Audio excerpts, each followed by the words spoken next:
नमस्कार दोस्तों, स्वागत है आप सभी का सुपर आज पर। So in a very very interesting development, Russia और इंडिया के द्वारा एक बहुत ही बड़ी mega long term gas deal को साइन करने की बातचीत चल रही है। जैसा कि आप यहां पे देख पाएंगे, यहां पर रशिया की नोवाटेक, जो कि रशिया की सेकंड सबसे बड़ी गैस कंपनी है, और इंडिया का जो गैस डिस्ट्रीब्यूटर है गेल, यानी कि gas authority of India limited, they are poised to seal the gas sales deal. और ये इतनी इंपॉर्टेंट खबर है कि इसको इंटरनेशनल मीडिया के द्वारा भी कवर किया गया है, और साथ ही में इसको इंडियन मीडिया यानी कि इकोनॉमिक टाइम्स के द्वारा भी दोस्तों कवर किया गया है। जानेंगे इस गैस डील के बारे में, और यह भी समझा जाएगा कि दोनों देशों को इसमें क्या फायदा होने वाला है। पर्टिकुलरली इंडिया रशिया के साथ इतनी बड़ी गैस सेल्स डील को फाइनलाइज क्यों कर रही है, उसको भी समझा जाएगा। आइए शुरू करते हैं दोस्तों मेरे साथ। मेरा नाम है अनिरुद्ध। यदि आप लोग इस लेक्चर की पीडीएफ को डाउनलोड करना चाहते हैं तो यहां पर दिए गए टेलीग्राम चैनल के माध्यम से आप लोग ऐसा कर सकते हैं। ऑल्सो शुरू करने के पहले बताना चाहूंगा कि पॉपुलर डिमांड पे यूपीएससी 2023 का जो प्रीलिम्स का करंट अफेयर्स क्रैश कोर्स है, उसको हमने टेक्स्ट बुक ऐप पे लाइव करवा दिया है, जिसको कि आप लोग जाकर के परचेज कर सकते हैं केवल 1299 में, अगर आप लोग मेरा कोड अनिरुद्ध यूज करते हैं। और इसका जो लिंक है वो नीचे आपके लिए डिस्क्रिप्शन में अवेलेबल करवा दिया गया है। ऑल राइट, तो सबसे पहले अगर हम लोग दोनों ही कंपनीज की बात करें तो गेल, जैसा कि आपको मालूम होगा, ये इंडिया की एक पीएसयू कंपनी है, और इंडिया का सबसे बड़ा गैस डिस्ट्रीब्यूटर भी गेल को ही माना जाता है, जो कि मिनिस्ट्री ऑफ पेट्रोलियम और नेचुरल गैस के तहत फंक्शन करती है। और बात करें नोवाटेक की, तो ये रशिया की सेकंड सबसे बड़ी गैस प्रोड्यूसिंग कंपनी है। जो रशिया की सबसे बड़ी गैस प्रोड्यूसिंग कंपनी नंबर 1 पे आती है, उसका नाम गैसप्रॉम है। इन्हीं दोनों के आपस में बातचीत चल रही है। रशिया का लार्जेस्ट एलएनजी प्रोड्यूसर, ये एलएनजी में लार्जेस्ट है, लेकिन ओवरऑल गैस में गैसप्रॉम है। तो Novatek is close to a deal to supply gas to GAIL India limited. और बल्कि ये भी कहा जा रहा है कि जो नोवाटेक के जो हेड हैं वो इसी हफ्ते भारत आने वाले हैं, और इसी हफ्ते के अंदर अंदर एक हमें बड़ी डील अग्रीमेंट है जो कि साइन होते हुए देखने को मिलने वाली है।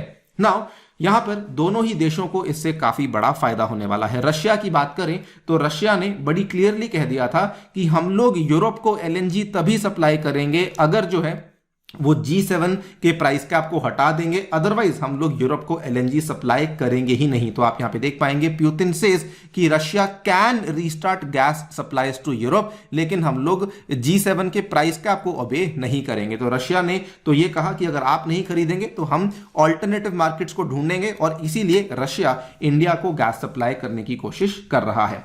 इंडिया की बात करें तो इंडिया के रीजंस काफी ज्यादा डिफरेंट हैं।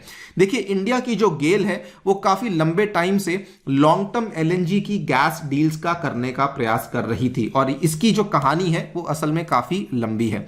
हुआ क्या था कि इंडिया के गेल और रशिया के गैसप्रॉम के बीच में आज से 10 साल पहले 2012 में एक कॉन्ट्रैक्ट को साइन किया गया था, जिसके तहत यह निर्धारित किया गया था कि आने वाले 20 सालों के लिए जो रशिया का गैसप्रॉम है वो इंडिया को हर साल 2.5 million tonne of LNG supply करने वाला है। लेकिन इसमें होता क्या है कि 2022 में जब रशिया यूक्रेन का युद्ध शुरू होता है, तो उसके बाद 1-2 महीने के अंदर अंदर अप्रैल 2022 में बेसिकली जो गैसप्रॉम का जर्मनी वाला यूनिट था, जो गैसप्रॉम का जर्मनी में सब्सिडरी था, उसको जर्मनी की गवर्नमेंट सीज कर लेती है, और इंडिया की जो गैस आ रही थी वो गैसप्रॉम जर्मनी से ही बेसिकली भेजी जा रही थी। जैसे ही जर्मनी गवर्नमेंट ने उसको सीज किया, रशिया ने कहा कि अब इसके साथ हमारा कोई लेना देना नहीं है, और जैसे ही ये हुआ तो इमीडिएटली गैसप्रॉम जर्मनी ने इंडिया को गैस सप्लाई करनी बंद कर दी। जो ये वाला गैसप्रॉम जर्मनी का यूनिट था, इसको गैस मिलती थी रशिया के ये वाले यमाल पेनिनसुला से, ये यहां से यहां पहुंचती थी, और उसके बाद यहां से जो है फिर ये इंडिया की तरफ पहुंचा करती थी। और जो नई कंपनी थी, जब इसको जर्मनी की गवर्नमेंट ने सीज किया तो इन्होंने कहा कि we are no longer able to source the fuel from Russia's Yamal peninsula and has said it doesn't have supply to send to India. तो इंडिया की तरफ जो आने वाली गैस थी वो एक तरीके से यहां पर कैंसिल हो चुकी थी, खत्म हो चुकी थी। बल्कि इसका जो परिणाम था वो इतना खराब हुआ, आप देख पाएंगे कि इंडिया एक टाइम पे गैस को परचेज करने के लिए ऑलमोस्ट 2 गुना प्राइस दे रही थी। यहां पर भी आप देख पाएंगे इंडिया ने अपने इतिहास इतिहास में सबसे ज्यादा महंगी एलएनजी को परचेज किया था, बिकॉज रशिया के द्वारा सडनली, रशिया कहें जर्मनी कहें, उनके द्वारा सडनली जो एलएनजी का कार्गो था वो यहां पे कैंसिल कर दिया गया था। तो ये बड़ा कारण था इंडिया के लिए कि हम लोग बेसिकली गैस डील्स के लिए यहां वहां ढूंढ रहे थे। और इसीलिए क्योंकि गेल के जो प्रॉफिट्स थे वो काफी गिर चुके थे, they sank almost 93% in the 3 months to December from a year earlier, because जो यहां पे सप्लाई थी वो एकदम से डिसरप्ट हो चुकी थी। और इसी के चलते गेल ने कहा कि अब हमें नए सप्लायर्स चाहिए, अब हमें लॉन्ग टर्म गैस डील्स को साइन करना है। और एक और कारण इंडिया का इस गैस डील को साइन करने का यह भी हुआ है कि इंडिया ने कहा है कि हम लोग आपसे जो पेमेंट है वो इंडियन रुपीज में करेंगे, और नोवाटेक ने कहा कि चलिए ठीक है, हम लोग इंडियन रुपी में पेमेंट्स को एक्सेप्ट करने के लिए तैयार हैं। ये भी आप यहां पे देख पाएंगे, Novatek is open to Indian rupee payments for new LNG deals, ये उनके चेयरमैन के द्वारा कहा गया है। तो ये भी एक तरीके से वो इनवाइट कर रहे हैं कि जी हाँ, हम लोग इंडिया के साथ इस गैस डील को साइन करने में डेफिनेटली काफी इंटरेस्टेड हैं।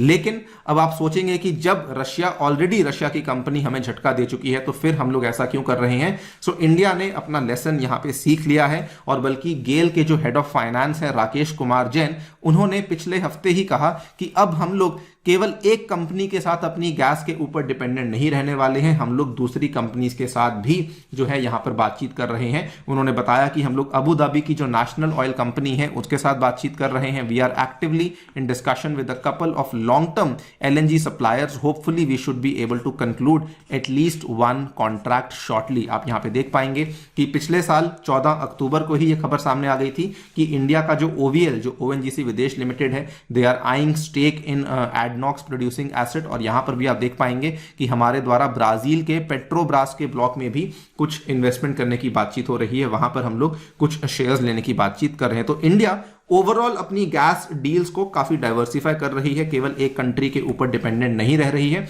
और मैं समझता हूं कि ये बहुत ही अच्छा कदम है, because since we aspire to become a gas based economy in the longer run, तो हम लोग कभी भी ये नहीं कर सकते कि हम सारा का सारा जो गैस है उसके लिए डिपेंडेंट केवल एक कंट्री पे हो। और क्योंकि हमें हमारा जो गैस का मिक्स है, हमारे जो गैस का कंट्रीब्यूशन है हमारे एनर्जी मिक्स में, उसको बढ़ाना है, तो उसके लिए हमें हमारी जो सप्लाईज हैं उसको डेफिनेटली डाइवर्सिफाई करना चाहिए। बाकी आप लोग क्या सोचते हैं इस पूरी डेवलपमेंट के बारे में, डेफिनेटली बताइए कॉमेंट सेक्शन में। जाने से पहले एक बार फिर से बताना चाहूंगा दोस्तों, करंट अफेयर्स क्रैश कोर्स हो चुका है लाइव। अगर आपने ज्वाइन नहीं किया है तो प्लीज जाकर के ज्वाइन कीजिए यूजिंग माई कोड अनिरुद्ध। आप इसमें इस कोर्स को परचेज कर सकते हैं। Thank you so much for listening, stay tuned and stay safe.